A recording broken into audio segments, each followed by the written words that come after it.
Do you know if overnight rice leads to a lower blood sugar hike compared to freshly cooked rice? Let's find out. This is 200 grams of white rice cooked yesterday, kept in the fridge for 20 hours and then reheated. 200 grams of yellow dal or arad dal and 100 grams of aloo gobi. Let's see what happens. Let's see what the glucose monitor says. 18 mg, oh my god, it's not a myth. For context, when I had the exact same meal but with freshly cooked white rice, my blood sugar levels had increased by 36 mg and this is 18. Can you imagine 50% reduction in my blood sugar levels just by making one change, having yesterday's rice? Clearly it's not a myth. And there's just one more really important thing that I want to explain to you. When you have insulin resistance, which the majority of the population has, and they get on a low carb diet, they cut out carbs, eating no sugar, and then they check their blood sugars and the sugar goes higher. Or for example, they're a diabetic and the sugar just keeps going higher, but they're not eating any sugar. That sugar is coming from somewhere. It's coming from the liver. The liver is converting other things like fat, like protein, like ketones into sugar. This is called gluconeogenesis. And so the worse insulin resistance that you had going into this, the more you might find your blood sugars are still a bit high for a while. Are you saying goodbye to bread, rice, and potatoes just to keep your blood sugar in check? Stop right now. There's a simple science-backed trick that lets you enjoy your favorite carbs and keep energy crashes at bay. Because what if the secret to managing blood sugar wasn't about cutting carbs out, but about how you prepare and eat them? It's a game changer you've never heard of. In this video, we'll uncover the surprising method that helps stabilize blood sugar naturally. No extreme diets or sacrifices required. Stick around, because this could transform the way you eat forever. Number 15.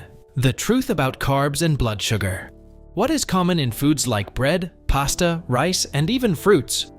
They are all packed with carbohydrates. But wait a minute. Hold on a second. I thought carbs caused spiking blood sugar, and I thought carbs spiked your insulin as well. Isn't that right? Because that's what you see on the internet everywhere you go. Listen, you're not entirely wrong, but there are just a few misconceptions that are worth clearing up, okay? It's true that when you eat carbohydrate-rich foods, that the carbohydrate energy is digested into mainly glucose and fructose units. And these glucose and fructose units can actually cause your blood glucose to rise, specifically because your glucose concentration goes up. That's not necessarily a bad thing.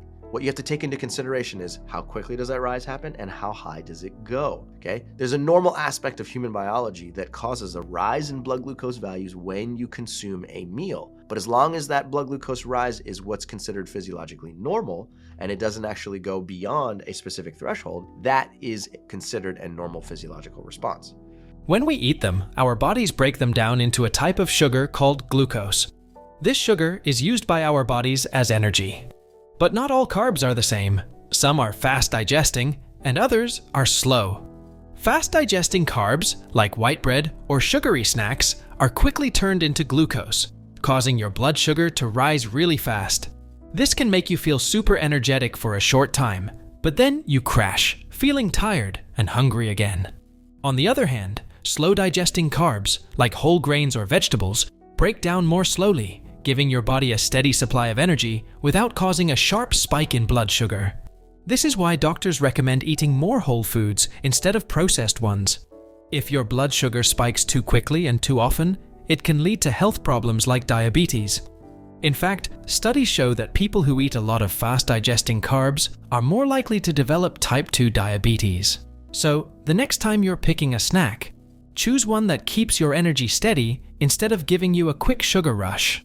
Number 14. The science of resistant starch. Why it changes everything. Imagine your body as a car and food is the fuel. Some foods, like potatoes, rice, and oats, have something special inside them called resistant starch. Next, I like to make sure to add resistant starches to my dinners. Resistant starches are carbs that don't get digested by your small intestine. Instead, they get fermented by your large intestine to help feed beneficial gut bacteria. which helps create more good bacteria and boosts your gut health. Resistant starches are easy to prepare, affordable, and you might already have some in your pantry. My recommended resistant starches are sweet potatoes, millet, green plantains, jicama, rutabaga, turnips, tiger nuts, and almond flour tortillas. This is a type of starch that doesn't break down right away when you eat it, so it acts like a sponge, soaking up some of the sugars and slowing them from rushing into your bloodstream. This helps your body avoid sugar spikes, which can be bad for your energy and health over time. Studies have shown that resistant starch can lower blood sugar levels, improve insulin sensitivity, and even help with weight loss. In fact, a study published in the American Journal of Clinical Nutrition found that people who eat foods with more resistant starch have healthier blood sugar levels and a lower risk of diabetes. But that's not all. Resistant starch also acts like food for the good bacteria in your gut, which keeps your digestive system running smoothly. These benefits are a big deal because they can lower your chances of developing heart disease, type 2 diabetes, and even obesity. Number 13. The rice hack. Cooking, cooling, and reheating. When you cook rice, it usually has a lot of starch, which our body digests quickly, making our blood sugar levels spike. But there's a cool trick to make it healthier: adding coconut oil while cooking. The oil binds with the starch in the rice and changes its structure. This makes it harder for your body to break down, so fewer sugars get released into your bloodstream.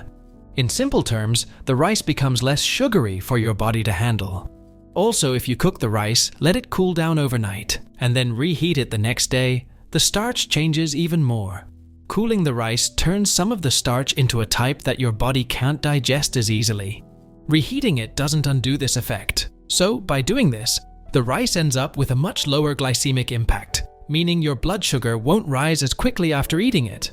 This trick is big because it helps prevent energy crashes and can even lower the risk of diseases like type 2 diabetes.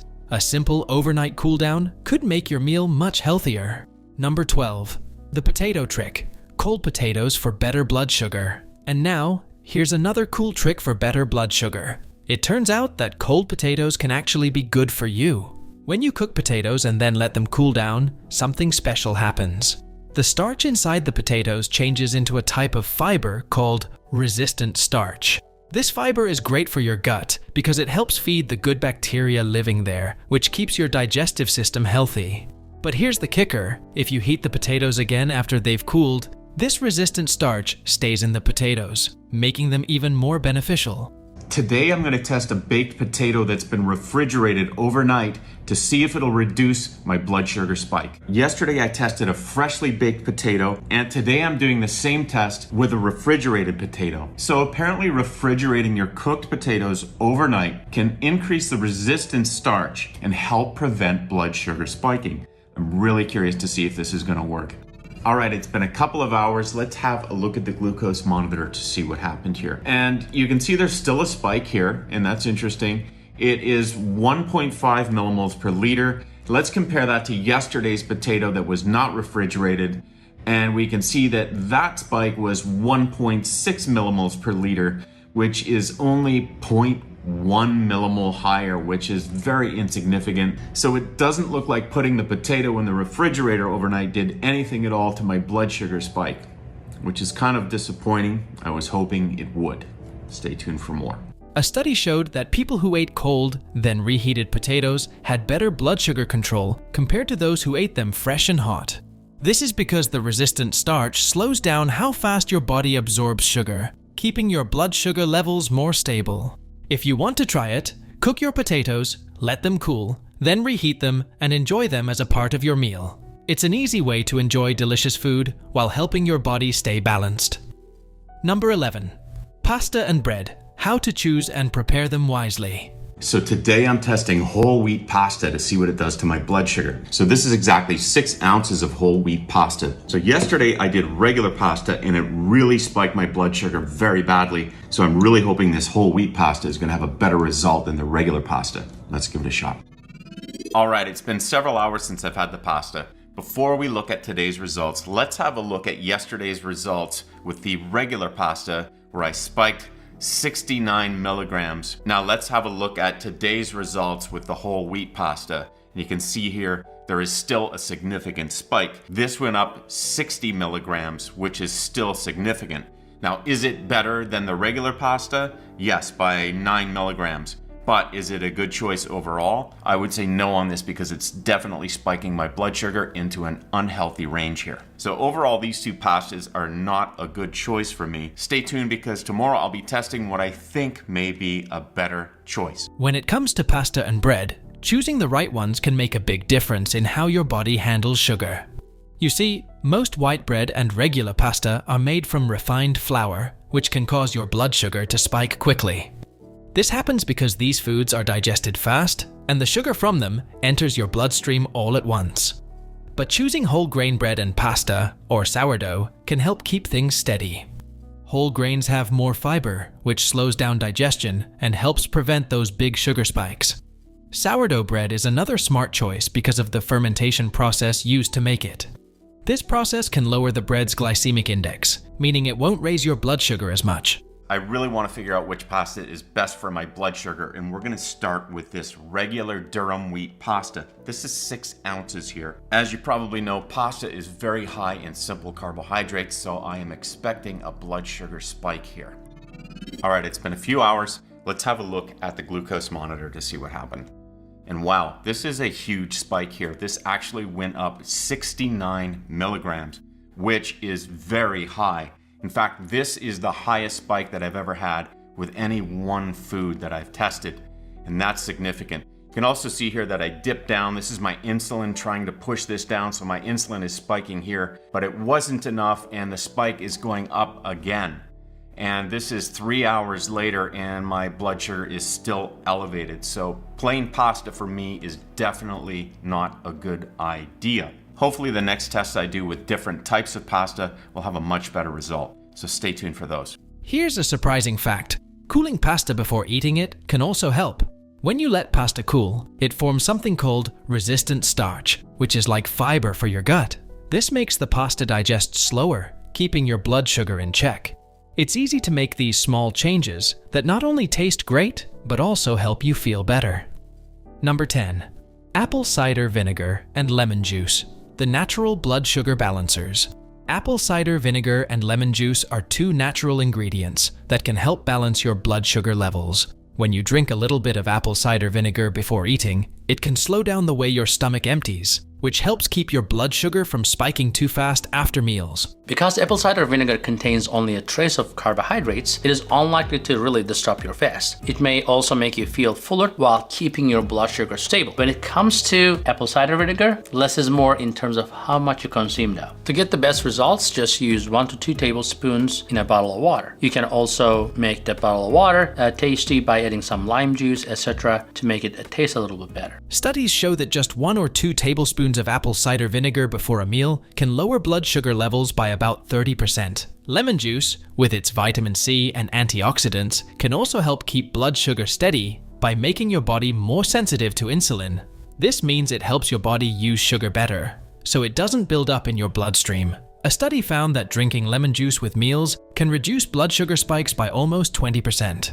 To add these to your meals, you could mix a bit of apple cider vinegar into a glass of water and drink it before lunch or dinner. Let's see what lemon water does to my blood sugar. I'm going to be using the juice from half of a lemon with about 10 or 11 ounces of water here. There are a lot of reasons why people drink lemon water, especially first thing in the morning. But today I want to see if it has an effect on my fasting blood sugar levels that you can see up here. I haven't eaten for 16 hours and I have an empty stomach. Let's give this a try to see what it does to my blood sugar. All right, it's been just over an hour since I've had the lemon water. Let's have a look at the glucose monitor to see if anything happened. And there is no blood sugar spike here. This is simply because there's not enough carbohydrates in that lemon juice to cause a glucose spike. There's only about 1 to 1.5 grams of carbohydrates in the juice of half a lemon. And that's simply not enough to cause a glucose spike for me. Now, with regard to the benefits of drinking lemon water, obviously it promotes hydration, but it can also help with digestion, and due to the vitamin C, it can also improve your... You can also squeeze some fresh lemon juice into your salad or water throughout the day. Number 9. The power of cinnamon. nature's blood sugar regulator. Cinnamon is not just a tasty spice, it's like a secret helper for your body, especially when it comes to managing blood sugar. When you eat foods with sugar, your body releases insulin to help move that sugar into your cells for energy. But sometimes, our bodies have trouble using insulin properly, which can lead to problems like type 2 diabetes. This is where cinnamon comes in. I am a cinnamon lover because it can do wonderful things for your body. Is it good for your blood sugar? Absolutely 100%. It helps lower your blood sugar by fighting diabetes, by imitating the effects of insulin and insulin glucose transport into the cells of your body. It can also help lowering blood sugar by increasing insulin sensitivity, making insulin more efficient at moving glucose into the cells. And most cinnamons that people are buying are cassia cinnamons. That's what you're getting in your supermarket. They also have Ceylon. Get Ceylon cinnamon. It's so much better for you. It will make all the difference to help your body heal and repair so your body will love you. It helps your body use insulin more effectively, making it easier to keep your blood sugar levels balanced. Some studies have shown that just a small amount of cinnamon a day can lower blood sugar levels by up to 29%. And the best part? Adding cinnamon to your diet is super easy. You can sprinkle it on your morning oatmeal, stir it into smoothies, or even add it to your coffee. You don't need much, just a teaspoon a day can work wonders. Imagine, something so simple can help your body feel better and prevent serious health problems. Number 8. Cloves and turmeric, secret ingredients for metabolic health. Cloves and turmeric are two special ingredients that can help keep your body in tip-top shape, especially when it comes to how your body handles food. Cloves are tiny but powerful. They help slow down how quickly sugar from food gets into your bloodstream, keeping your blood sugar levels stable. This is important because high blood sugar can lead to problems like diabetes. Studies show that compounds in cloves, like eugenol, can help improve insulin sensitivity, making it easier for your body to manage sugar.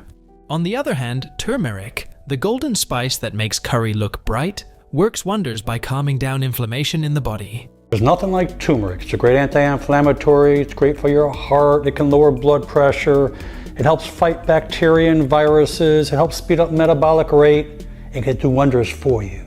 But a lot of people think they can put turmeric in their water and drink it down. And you can, but unfortunately your body is not going to get what you think it is because turmeric is fat soluble.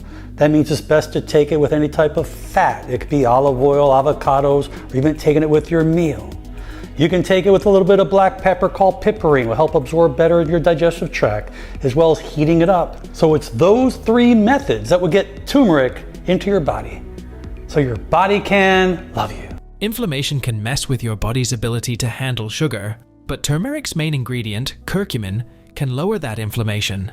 This helps your body use insulin better, which also keeps your blood sugar stable. A study even showed that curcumin could improve insulin sensitivity in people with diabetes. Number 7. The fiber factor, slowing down sugar absorption. Many millions of people out there worldwide are having problems with their blood sugar levels from poor diet, from being obese, or whatever it may be. I just want to let you know, get a glass of water, start drinking it throughout the day. Drinking water will help lower your blood sugar levels. It will dilute the amount of glucose, which is your sugar in your bloodstream. And drinking water regularly through the day will reduce your blood sugars, as it indirectly will reduce insulin resistance and help reduce your hunger. Naturally, when you eat foods that are rich in fiber, like fruits, vegetables, and whole grains, they help slow down the absorption of sugar from other foods, especially carbs. This is a big deal because when we eat carbs like bread, pasta, or potatoes, they can cause a sudden rise in blood sugar, which isn't great for our health. Too much sugar in the blood too quickly can make us feel sluggish, tired, and even lead to health issues like diabetes over time. But fiber acts like a shield, holding back the sugar and letting it enter the bloodstream more slowly. This gives the body time to deal with it without being overwhelmed. For example, if you eat a piece of white bread, your blood sugar spikes faster than if you eat the same bread with some leafy greens or beans. That's why experts suggest adding fiber-rich foods before you eat carbs.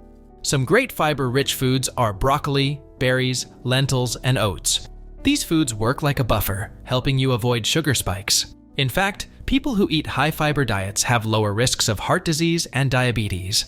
Just remember, the next time you're eating a carb-heavy meal, Try to include some fiber first to keep your blood sugar steady. Number 6. Healthy fats, the key to balanced blood sugar. Eating healthy fats, like those found in olive oil and avocados, can help keep your blood sugar levels in check. Extra virgin olive oil contains something very important. It's called oleic acid, type of monounsaturated fat, has antioxidant properties, and it literally improves your glycemic control just like a medicine. It improves your not only your fasting but also post-meal blood sugar and even triglyceride levels. In a large meta-analysis of 32 studies, olive oil was the only one found to reduce the heart disease. Remember that. Polyphenols, which are antioxidants, are also abundant in olive oil. They reduce inflammation, they protect the cells lining your blood vessels. Again, they protect you against the LDL cholesterol or oxidation of the LDL cholesterol, and it also even helps lower your blood pressure. Extra virgin olive oil is unrefined. It retains antioxidants and other beneficial features. Here's why. When you eat fats, they slow down the speed at which your stomach empties. This means that the carbs you eat are digested more slowly, giving your body more time to process them. Without this slowdown, carbs can spike your blood sugar really fast, which can be dangerous over time. Healthy fats like those in avocados and olive oil actually help prevent that sudden spike, giving your body a chance to handle the sugar in a steadier way. In fact, studies have shown that when people add healthy fats to their meals, it can help lower the risk of type 2 diabetes. One study found that a diet rich in healthy fats can improve insulin sensitivity, which is key for managing blood sugar levels. So instead of grabbing sugary snacks, try reaching for some guacamole or drizzling olive oil on your salad. It's a simple way to help your body process sugar better and keep things running smoothly. Number 5. Protein power, a game changer for blood sugar control. When you eat a lot of carbs, like bread or pasta, your body breaks them down into sugar, which gives you energy. But sometimes, eating too many carbs at once can cause your sugar levels to spike and then crash, making you feel tired, cranky, or even dizzy. Here's where protein comes in. It helps to slow down the sugar release into your bloodstream, keeping your energy steady. Let's see what whey protein does to my blood sugar. This is a whey isolate protein shake mix. This serving has 1.5 grams of fat, 2 grams of carbohydrates, and 24 grams of protein. This one is sweetened with stevia, so it's low in carbohydrates. I've been getting a lot of requests to do whey protein, and today is the day. Cheers. Okay, it's been just over 2 hours since I've had the protein. Let's have a look at the glucose monitor to see what happened. And yeah, you can see there's just a slight elevation in my blood sugar by 7 points, which I would not consider a spike at all. Remember, there are 3 macronutrients. Fats have the least amount of impact on your blood sugar, followed by proteins, which have a small impact on your blood sugar, and lastly, carbohydrates, which have the highest impact on your glucose levels, especially simple carbohydrates like sugars and pasta and breads and stuff like that. So adding protein to your meals can actually help to stabilize your blood sugar levels. Remember that individual results will vary. Protein doesn't just fill you up, it also helps control your blood sugar levels. When you add protein to your meals, like chicken, eggs, beans, or tofu, it makes the carbs work better for you. Instead of your sugar levels rising too quickly, protein helps to balance things out. So if you're eating a high-carb meal, like pasta or rice, try adding some protein to it, and you'll feel full longer without that energy dip later. Studies show that people who pair protein with carbs have better blood sugar control and fewer energy crashes throughout the day. For example, one study found that adding protein to a carb-rich meal helped lower blood sugar levels by 30%. So, the next time you reach for that sandwich or pasta, think about adding some chicken, beans, or cheese to keep your energy up and steady. Number 4. Smart eating habits, timing and portion control.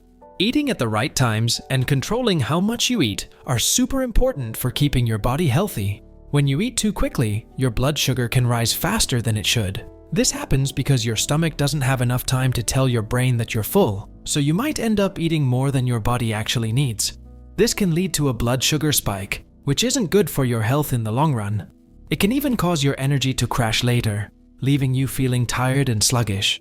But here's the good part. If you space out your meals and carbs, like bread, pasta, or rice, throughout the day, your body gets a chance to use them slowly for energy. This helps keep your blood sugar steady, meaning you won't feel those crazy highs and lows.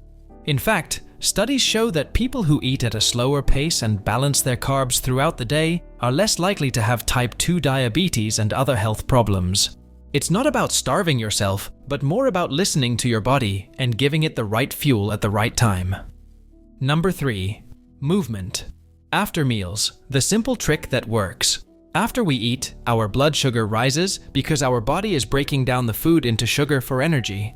But did you know that moving around a little after a meal can help lower this rise by up to 30%? It's true. When it comes to our blood sugar levels, please listen up. There's nothing like exercise. This helps keep your blood sugar levels in check. It's an effective way to keep your blood sugar levels in balance, not putting stress on the pancreas or increasing more insulin that we have to. Exercise will also help insulin sensitivity, which can help regulate the body's blood sugar levels. It can also reduce our stress levels, pumping up those endorphins, which can be a positive impact on our blood sugar levels. As for movement, that is one of the greatest things that we can do. Just movement of our joints, of our body, increasing our cardiovascular system helps get sugar into the cells so much easier. So what is the best exercise? There is none. Just do what you enjoy. If it's gentle workouts, such as walking, jogging, yoga, swimming, bicycling, qigong, or any other one. When we get active, even just a little, like walking around the house or doing some simple stretches, it helps our body use up that sugar more effectively, so it doesn't hang around in our blood. Studies show that even a 10-minute walk after a meal can work wonders. For example, one study found that walking after dinner helped people with diabetes lower their blood sugar more than sitting down. But here's a shocking fact. If you don't move much after meals, the sugar can stay in your bloodstream longer, which can lead to serious problems like heart disease and diabetes over time. You don't need to do anything intense. Just get up and walk, play with your pet, or clean up after your meal. It's that simple. Moving a little after eating helps your body stay healthier and can keep your blood sugar in check without much effort. Number 2. Common carb mistakes that lead to blood sugar spikes. When we eat foods like white bread, sugary cereals, or snacks with a lot of sugar, our blood sugar goes up really fast.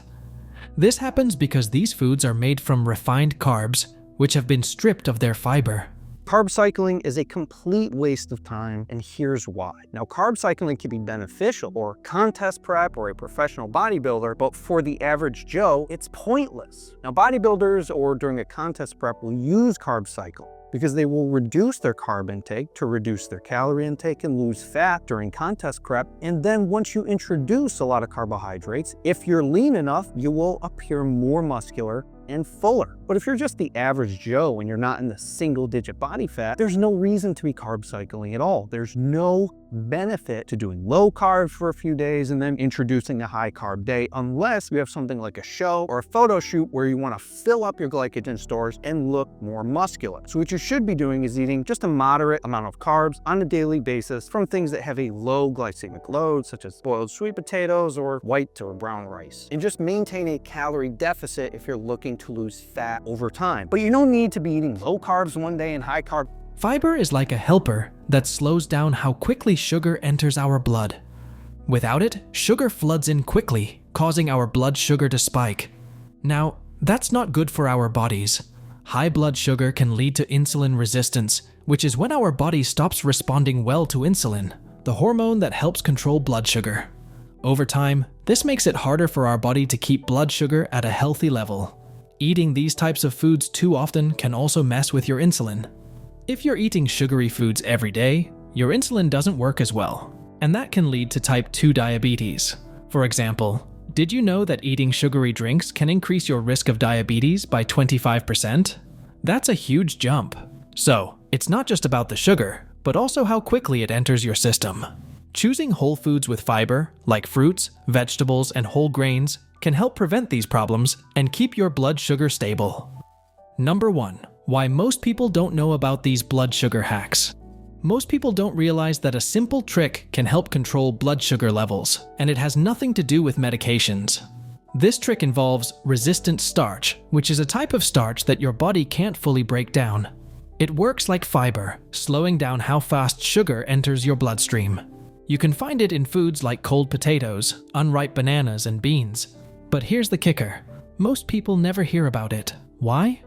Well, even though there's tons of scientific evidence backing it, it's not something you'll often hear from mainstream diet advice. Experts have known for years that adding resistant starch to your meals can help keep your blood sugar steady, preventing dangerous spikes and crashes. Yet, nutrition advice from the media usually focuses on things like cutting carbs or going on extreme diets, ignoring simpler, more effective solutions. One study found that eating just 15-30 grams of resistant starch a day could reduce blood sugar spikes by 25%. So, why isn't everyone talking about it? It's not as flashy as the latest diet trend, and companies selling sugar-lowering drugs might not want you to know about this easy, low-cost option. Carbs don't have to be the enemy. With these simple, science-backed techniques, you can enjoy bread, rice, and potatoes without worrying about your blood sugar. Which of these hacks are you most excited to try? Drop your thoughts in the comments. And remember to like, subscribe, and hit the notification bell for more science-based health tips.